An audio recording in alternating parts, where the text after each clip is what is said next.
미국 정부는 북한이 최근 시험 발사한 탄도미사일들이 대륙간 탄도미사일과 관련돼 있다며 추가 대북 제재를 예고했습니다. 러시아가 우크라이나 키이우 외곽에 대한 공세를 강화하는 가운데 미국의 물가 상승률은 또다시 40년 만에 최대치를 기록했습니다. 오늘 아침 세계는 조수연 기자와 함께 정리해 보겠습니다. 안녕하십니까? 안녕하세요. 네, 어서 오세요. 네, 미국에 잇따른 미국 정부가 북한에 잇따른 탄도미사일 발사에 대해서 이 평가 결과를 내놓았는데요. 어떤 내용이었습니까? 네, 북한이 지난달 27일과 이달 5일에 탄도미사일을 잇따라 시험 발사했죠. 미국 국방부는 이에 대한 면밀한 분석 끝에 대륙간 탄도미사일 ICBM 시스템과 관련이 돼 있다는 결론을 내렸다고 밝혔습니다. 북한이 2020년 10월 노동당 창건일 열병식 때 처음 선보였던 ICBM 시스템이라는 겁니다. 다만 과거 ICBM 시험 발사와 달리 이번 발사들은 ICBM의 사거리와 능력을 보여주지는 못했다면서 최대 사거리의 ICBM 발사를 앞두고 시스템의 여러 요소를 시험하려는 의도로 보인다고 분석했습니다. 존 커비 미 국방부 대변인은 분석 과정에서 한국, 일본과 긴밀한 조율을 거쳤고 다른 동맹, 파트너 국가들과도 공유를 했다면서 국제사회가 규탄 대열에 동참할 것을 촉구했습니다. 그러면서 미국은 미 본토와 동맹의 안전 보장을 위해 필요한 조치를 할 것이라면서 다양한 추가 조치를 예고했습니다. 구체적으로 재무부가 현지 시간 11일, 그러니까 우리 시간으로 하루 뒤가 될 것 같은데요. 북한의 금지된 무기 프로그램 진전에 필요한 해외의 품목과 또 그리고 기술 접근을 막기 위해 새로운 제재를 가할 예정이라고 밝혔습니다. 예. 지금 제재가 계속 추가되는 그런 상황인데 지금 북미 관계가 경색 국면을 면하지 못하고 있잖아요. 네. 대화 가능성은 있을까요? 현재로서는 미국 정부는 일단은 기존 입장을 유지하고 있습니다. 커비 국방부 대변인은 외교를 추구하고 전제 조건 없이 만날 준비가 돼 있다 이렇게 언급을 했는데요. 바이든 대통령이 실무 협상에서 진지한 합의가 이루어진 뒤에 정상회담이 필요할 경우 김정은 국무위원장을 만날 용의가 있다고 전했습니다.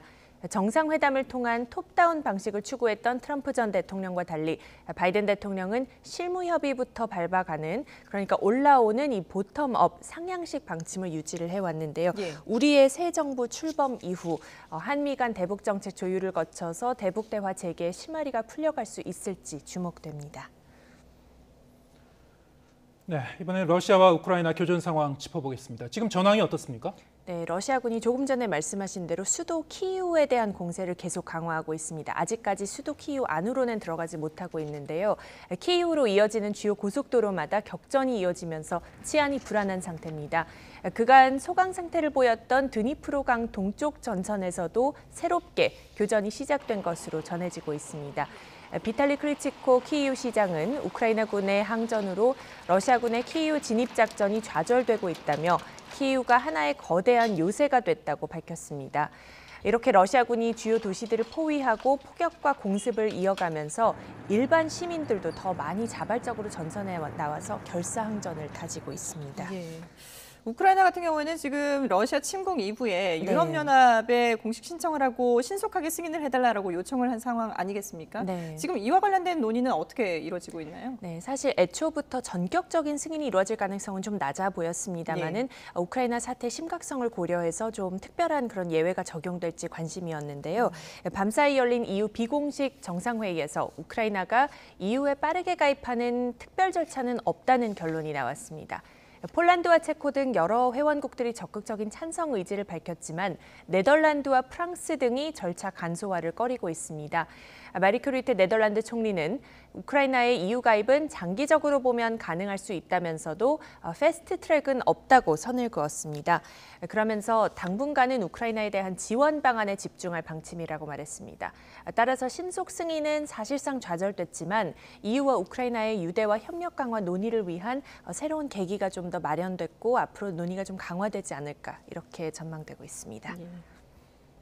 네, 러시아의 우크라이나 침공 사태로 이 세계 경제에도 큰 파장이 일고 있는데요. 네. 미국의 물가 상승률이 40년 만에 최대 기록을 갈아치웠죠? 네, 그렇습니다. 밤사이 미 노동부 발표가 나왔는데요. 2월 소비자 물가 지수가 지난해 2월보다 7.9% 급등했다고 밝혔습니다.